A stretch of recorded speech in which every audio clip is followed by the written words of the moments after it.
Senators ask CDC for plan to fix coronavirus-related drop in vaccinations. 17 Democratic senators have sent a letter to the U.S. Centers for Disease Control and Prevention, asking for a plan to fight a dramatic drop in childhood vaccination since the start of the coronavirus pandemic. Earlier this month, the CDC reported a notable decrease in the number of vaccines ordered through a federal program that immunizes half of all kids in the country. Several states have also reported drops. The group of senators, organized by New Hampshire's Maggie Hassan, asked the CDC to organize a program to reverse the trend.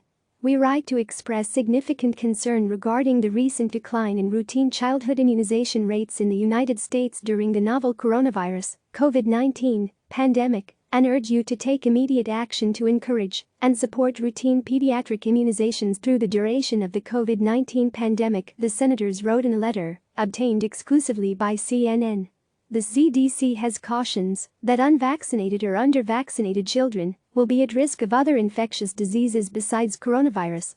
Such outbreaks would put lives at risk and place additional stress on our healthcare system and public health infrastructure at a time when these systems are struggling to respond to the COVID-19 pandemic, the senators wrote. To avoid this potential crisis, we urge the CDC to immediately develop an action plan that incorporates targeted public outreach and education efforts on addressing vaccine hesitancy and emphasizing the importance of pediatric immunizations, they added. They also urged the CDC to provide resources for communities where vaccinations have fallen and to provide guidance on how parents can safely get their kids vaccinated.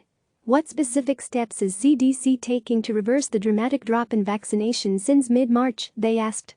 They also asked what CDC is doing about the increasingly loud voices of vaccine skeptics.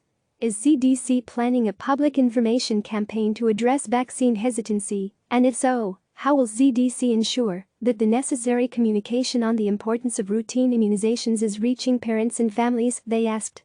They did offer money.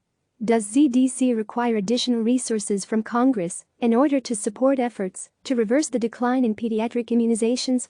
If so, what level of funding would be sufficient, they asked. Click subscribe to receive the latest news.